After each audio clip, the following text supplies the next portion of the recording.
Morning everyone. जैसा कि आप सभी जानते हैं, अभी हम वन वर्ड सब्स्टिट्यूशन के अंतर्गत उन शब्दों को एक्सप्लेन कर रहे हैं जिनमें one word denoting persons and professions, यानी वे वन वर्ड जो पर्सन्स को या प्रोफेशंस को व्यक्त करते हैं। इसके पहले की संख्या के जो भी वर्ड हैं वो अपलोडेड हो चुके हैं। अब 46 से a person who forsake means त्याग देना, छोड़ देना। A person who forsakes his religion, वह व्यक्ति जो अपने धर्म का त्याग कर देता है उसे स्वधर्म त्यागी कहते हैं।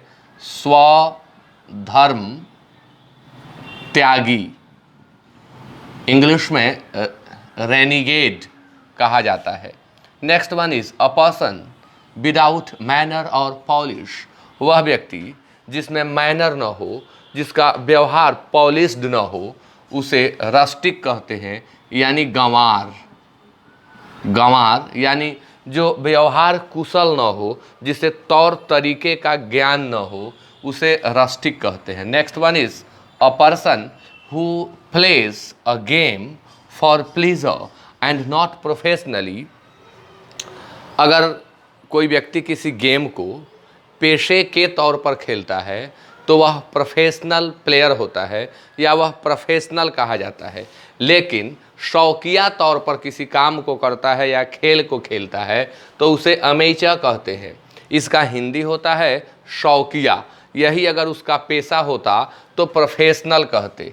Next, a person who maliciously destroys something by fire, वह व्यक्ति जो किसी भी चीज़ को द्वेषपूर्वक, मैलिशियसली द्वेषपूर्वक बर्बाद कर देता है आग से, यानी किसी भी चीज़ को आग लगा करके जला देना, चाहे वह किसी के घर में आग लगा करके जला रहे हों, किसी का फसल जला रहे हों, मैलिशियसली अगर कर रहे हैं तो वह व्यक्ति इंसेंडियरी कहा जाता है।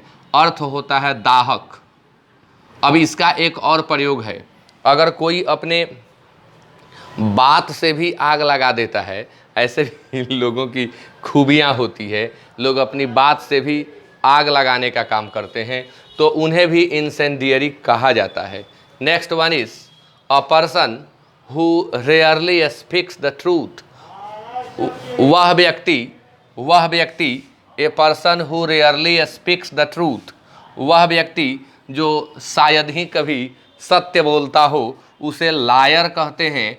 लायर मीन्स झूठा, लायर मीन्स झूठा, यानी यह शायद ही कभी सत्य बोलता है। Next, a person claiming to be superior in culture and intellect, वह व्यक्ति जो यह दावा करता है कि औरों की अपेक्षा बुद्धि और संस्कृति में सुपेरियर है, उत्कृष्ट है, उसे हाईब्रो कहते हैं। हाईब्रो, ऐसे हिंदी में कोविद कहते हैं, कोविद, हाईब्रो इंग्लिश में। वह जो अपने आप को औरों की अपेक्षा सुपेरियर बताता है, किन चीज़ों में? इंटेलेक्ट में, बुद्धि में, और कल्चर, संस्कृति में। Next one is a person who is hard to please, वह व्यक्ति जिसे खुश करना मुश्किल हो, यानी जो हर चीज़ में नुक्ताचीनी करता हो, कुछ भी ला करके दे दीजिए, उसमें कुछ कमी निकाल देगा, खुशी उसे नहीं होगी, हर जगह कमी ही ढूंढ लेगा, उस व्यक्ति को फास्टिडियस कहते हैं। हिंदी में दुराग्रही,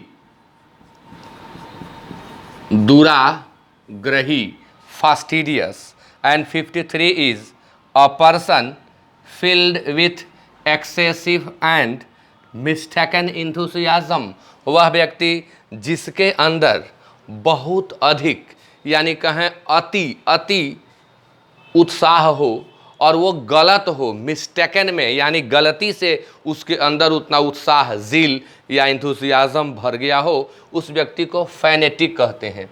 ये दो तीन तरह के लोग होते हैं। धर्म के प्रति भी लोग फैनेटिक होते हैं, धर्म के प्रति, तो उन्हें हम धर्मांध कहते हैं, धर्मांध।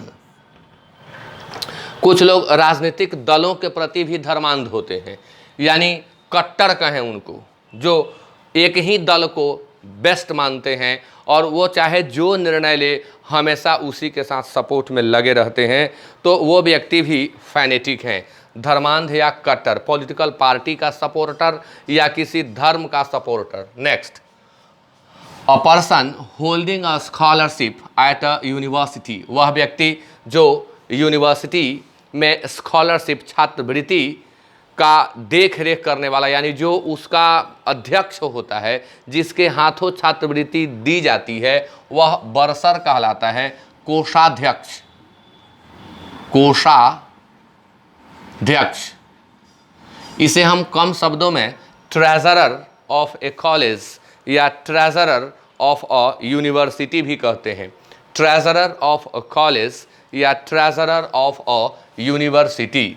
Next, a person who has long experience, वह व्यक्ति जिसे किसी चीज़ का, किसी खेल का या किसी काम का लंबा अनुभव हो, उसे वेटरन कहते हैं, अनुभवी या शातिर कहते हैं उर्दू में। 56 is a person who is reserved in talks, a person who is reserved in talks, यानी वह व्यक्ति जो बहुत कम बोलता है, रिजर्व रहता है अपनी बात, इतना कम बोलता है कि उसके बारे में आप अनुमान नहीं लगा सकते वह व्यक्ति है कैसा, तो उसे रेटिसेंट कहते हैं, अल्पभाषी, मितभाषी या अल्पभाषी। Next one is a person who talks too much, इसी का एंटोनिम है, विलोम शब्द है, वह जो बहुत ज़्यादा बोलता है, बातूनी, वाचाल, बातूनी या वाचाल, बहुत ज़्यादा बोलने वाला। Now 58 is a person who is desirous of getting money, वह जो धन प्राप्त करने की इच्छा रखता है, धन प्राप्त करने के लिए डिजायरस होता है अर्थात इच्छुक होता है, उसे एवेरिसियस या क्यूपिड कहते हैं। एवेरिसियस या क्यूपिड, धन लोलुप, एवेरिसियस या क्यूपिड, धन लोलुप, धन लोलुप, क्यूपिडिटी और अवराइस इनका नाउन बन जाता है, धन लोलुपता। Next one is a person who starves his body for the good of soul, वह व्यक्ति जो अपने शरीर को तपाता है, सुखाता है शरीर को ताकि उसकी आत्मा पवित्र हो जाए, उस व्यक्ति को अस्सेटिक कहते हैं, योगी, तपस्वी, सन्यासी, साधु, योगी, तपस्वी, सन्यासी, साधु। अब असैटिसिज्म भी होता है, इसका ट्रिक हम आप लोगों को पहले बता चुके हैं कि वर्ब को नाउन में बदल दीजिएगा, असैटिसिज्म हो जाएगा। Next, a pioneer of a reform movement, a pioneer of a reform movement, वह जो सुधार के आंदोलन का प्रवर्तक होता है, उसे अपोस्टल कहते हैं। देखिए यहाँ टी साइलेंट होता है, उच्चारण पर ध्यान देंगे। अपोस्टल, सारे लोग, प्रायः लोग, सारे लोग नहीं कह सकते, सॉरी, प्रायः लोग पढ़ते हैं apostle, it is not apostle, T is silent here, apostle. Apostle मुख्य रूप से जो ईसाई के 12, ईसा मसीह के जो 12 शिष्य थे, 12 डिसाइपल्स, उनको कहा गया अपोस्टल, जो ईसाई का प्रचार करना शुरू किए। लेकिन बाद में इस शब्द को किसी भी धर्म के या सुधारवादी बात के प्रचार करने वाले के लिए यूज़ किया जाने लगा। तो अपोस्टल मतलब होता है धर्म प्रचारक, धर्म प्रचारक, या इसी का दूसरा अर्थ होता है सुधारवादी, वह जो किसी सुधार के आंदोलन का नेतृत्व करके उसे आगे बढ़ाता है, उसे हम अपोस्टल कहते हैं। तो इस तरह से आज का यह सेशन इसी के साथ समाप्त होता है। Thank you very much.